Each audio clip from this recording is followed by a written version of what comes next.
Lumen nomor 11.884,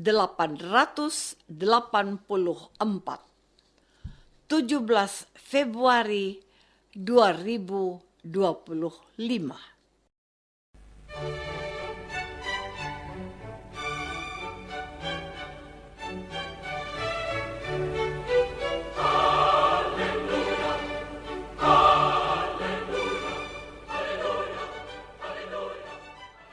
Saudara pendengar di segenap penjuru tanah air, selamat bergabung dengan Lumen Indonesia. Lumen Indonesia siap melayani Anda setiap hari. Saudara terkasih, marilah kita bersatu dalam Tuhan kita Yesus Kristus yang tidak berubah dahulu, sekarang, dan selama-lamanya. Allah Sang Maha Rahim mengasihi dan menerima sebagaimana adanya kita. Allah Bapa kita di surga senantiasa bersedia menolong, menghibur, dan meneguhkan kita dalam menghadapi segala permasalahan hidup sehari-hari.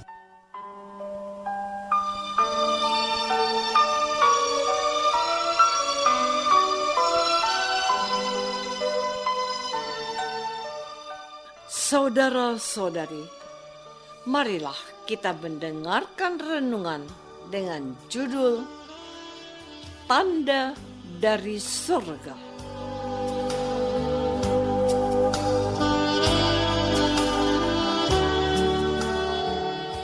Yang berdasarkan pada Injil Markus bab 8 ayat 11 dan 12b. Lalu muncullah orang-orang Farisi dan bersoal jawab dengan Yesus. Untuk mencobai dia, mereka meminta daripadanya suatu tanda dari sorga. Mengapa angkatan ini meminta tanda?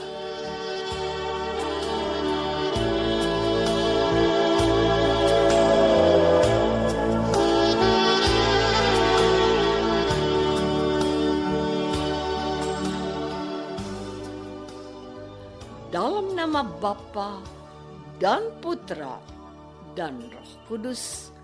Amin. Saudara-saudari terkasih dalam nama Tuhan Yesus Kristus. Mungkin Anda pernah melihat ada seorang petugas keamanan yang menanyakan tanda pengenal seseorang yang akan memasuki sebuah area yang tidak diperuntukkan oleh semua orang. Tanpa tanda pengenal yang disyaratkan, seseorang tidak boleh masuk ke lingkungan tersebut karena tidak dianggap sebagai bagian dari kebersamaan di situ. Hari ini, orang-orang Farisi juga meminta tanda yang harus ditunjukkan oleh Yesus agar mereka dapat mengakui Dia, entah sebagai utusan Allah atau seorang nabi. Mereka meminta daripadanya suatu tanda dari surga. Namun, apakah Yesus merasa perlu memberikan kepada mereka tanda tersebut? Yesus tidak mau berurusan dengan mereka yang mencobai Dia. Ia meninggalkan orang yang kurang kerjaan itu dengan menaiki perahu dan menyeberang ke tempat lain. Mengapakah Yesus melakukan hal tersebut? Saudara-saudari terkasih, penginjil sendiri memberi keterangan bahwa mereka bertanya hanya untuk mencobai Yesus. Apakah tujuan mereka? Who knows? Siapa yang bisa menjawab? Tuhan Yesus saja tidak menggubris pencobaan mereka. Dan ia berkata, mengapa angkatan ini meminta tanda? Aku berkata kepadamu, sesungguhnya kepada angkatan ini sekali-kali tidak akan diberi tanda. Tuhan Yesus tidak berkenan pada kepura-puraan mereka yang memiliki niat tidak baik, yaitu untuk mencobai Dia. Masalahnya sesungguhnya ini. Mereka itu tidak mau dan tidak bisa menerima Yesus sebagai utusan Allah, sebagaimana disaksikan oleh seorang nabi yang bernama Yohanes Pembaptis. Sesungguhnya orang-orang Farisi ini sedang menanyakan legalitas atau bukti daripadanya. Siapakah dirinya sesungguhnya? Mereka mencari-cari alasan untuk mengetahui siapa Yesus sebenarnya. Jadi, mereka minta Yesus memberikan tanda dari surga yang dapat mengatakan kepada mereka bahwa Dia memang Mesias yang sedang diutus oleh Yahweh, sesembahan mereka. Yesus tahu hal itu. Yesus tidak perlu membuktikan apa-apa lagi kepada mereka. Orang banyak yang mengikuti dan melihat karya-karyanya adalah saksinya bahwa Dia adalah utusan dari Allah. Saudara-saudari terkasih, memang tidak banyak yang dikatakan penginjil Markus tentang penyelidikan yang dilakukan oleh orang-orang Farisi ini tentang siapa Yesus sesungguhnya. Tuhan Yesus tidak mau memberi angin kesombongan kepada mereka. Ia meninggalkan mereka. Mereka itu sesungguhnya sudah tahu dari kesaksian Yohanes Pembaptis dan dari kesan-kesan orang banyak tentang Yesus kalau Dia adalah utusan Allah. Dengan kata lain, Yesus tidak mau berurusan dengan orang-orang yang pura-pura bodoh dan tidak tahu bahwa Dialah sesungguhnya tanda yang dari surga. Yesus itu tanda yang sangat jelas dan sudah berada di tengah-tengah mereka.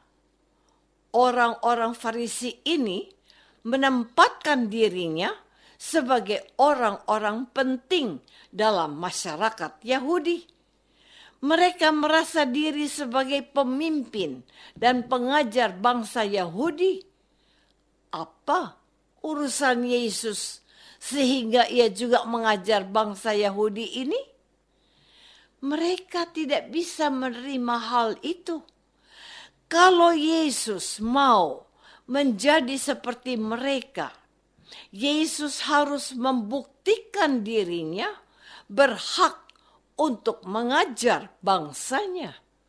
Yesus harus memiliki sertifikasi yang menjadikan dirinya seorang guru yang memenuhi syarat untuk melakukan hal-hal sebagai pengajar bangsa Yahudi. Namun, Tuhan Yesus tidak ambil pusing dengan sikap dan perilaku mereka. Ia menjauh dan meninggalkan orang-orang yang merasa lebih berhak mengajar daripadanya. Saudara-saudari terkasih, apa sebenarnya yang mereka cari dengan meminta Yesus memberikan tanda dari surga? Kalaupun Yesus mengajar dan menjelaskan kepada mereka, mereka tidak mau mendengarnya. Kalau Yesus mengadakan mujizat, apakah mereka akan percaya? Bukankah mereka yang mencurigai Yesus? Yesus dapat mengusir setan atas kuasa Beelzebul, penghulu setan. Di mata mereka, Tuhan Yesus tidak ada benarnya sedikit pun. Apapun yang dikerjakan oleh mereka, tidak bisa mereka terima. Mereka lebih suka mencari-cari kesalahannya. Mereka mengamat-amati Yesus kalau ia melakukan sesuatu yang dilarang pada hari Sabat. Mereka keberatan kalau Yesus menyembuhkan orang di kolam Siloam, yang kebetulan hari itu adalah hari Sabat.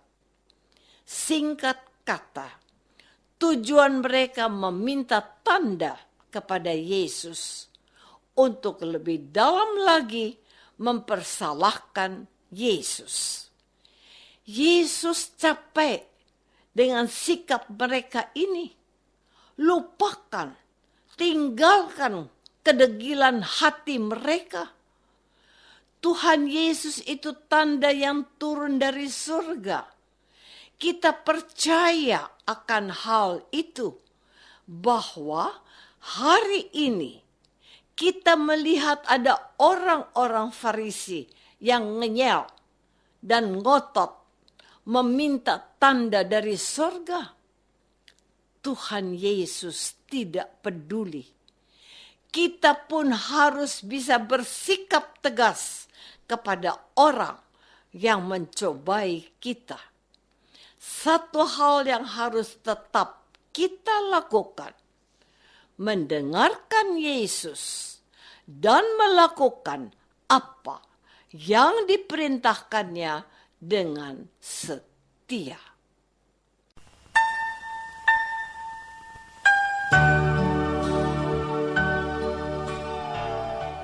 Saudara terkasih, marilah kita masuk dalam saat hening sejenak untuk meresapkan renungan yang baru saja kita dengar bersama dalam kehidupan iman kita masing-masing.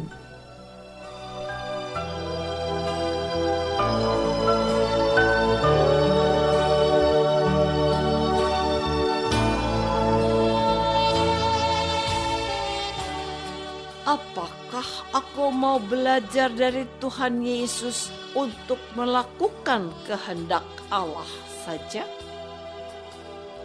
Marilah kita berdoa.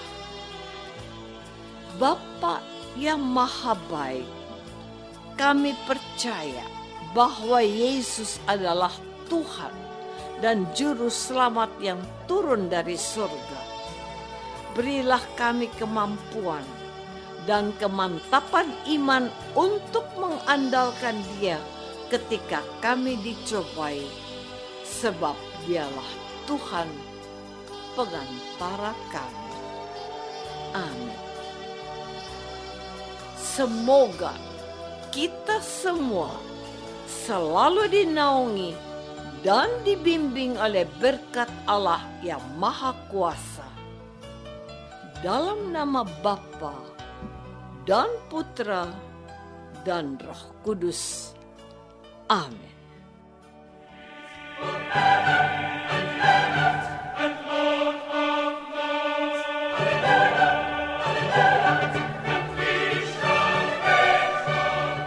Dengan penuh kasih dan sukacita, Lumen Indonesia mengundang saudara-saudara seiman di segenap penjuru tanah air. Sekiranya ada tanggapan ataupun saran, kirimkan surat Anda ke Lumen Indonesia. Terima kasih atas perhatian Anda. Sampai berjumpa lagi dengan Lumen Indonesia pada waktu dan gelombang yang sama esok hari.